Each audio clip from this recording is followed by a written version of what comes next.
Sure.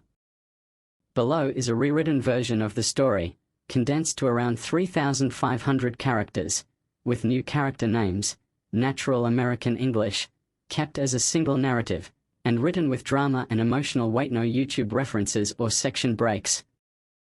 Marcus Reynolds only wanted to grill some ribs, drink lemonade, and spend a Saturday soaking up sun with his wife and kids. That's all. It was supposed to be a simple family cookout by the Ashley River in a park they visited every other weekend. Crestwood Hollow wasn't anything fancy, just grass, breeze, and the smell of charcoal drifting over folding chairs. But that afternoon, ribs sizzling over fire and laughter cutting across the summer heat, two deputies rolled onto the grass in a cruiser and changed everything. They didn't smile. They didn't wave. They walked like they already expected a problem. One of them was older, sharp jaw, mirrored shades. The other thicker build, buzzed head kept one hand near his radio. "You folks got a permit for this gathering?" the older one asked, scanning the foil pans, the chairs, the kids. Marcus stepped from behind the grill, wiping his hands on a towel. "It's just a family lunch, sir. Not an event." "Looks like more than that," the younger deputy muttered. Danielle, Marcus's wife, placed a hand on their daughter's shoulder.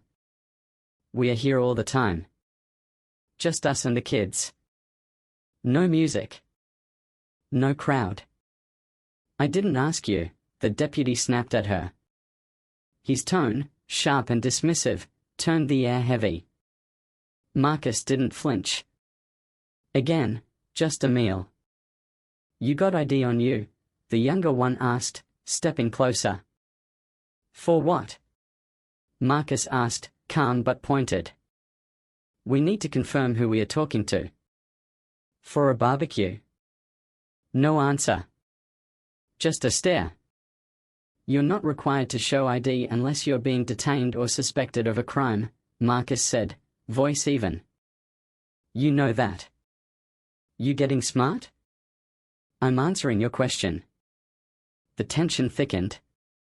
One of them radioed in Marcus's plates. Danielle's grip on her phone tightened.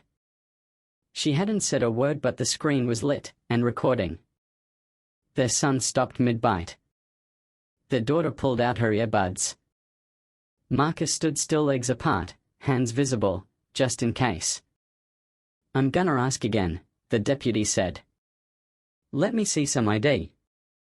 Marcus let out a slow breath, then reached for his wallet. He handed over not just his license but a badge.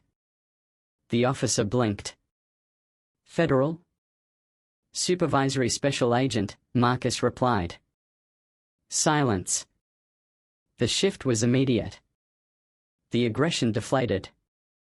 A mumbled apology followed. Then nothing. No citation.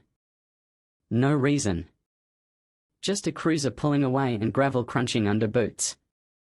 "What just happened?" his son asked, eyes wide.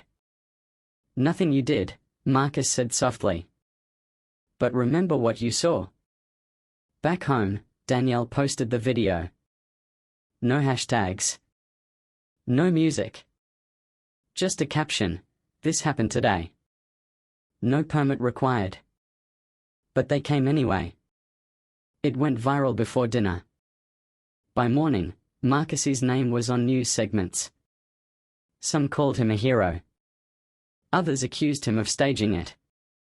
But when asked if it was racially motivated, he said, "I don't think it. I know it." That answer, calm, direct, sparked backlash. His agency called for a review. He was warned about optics.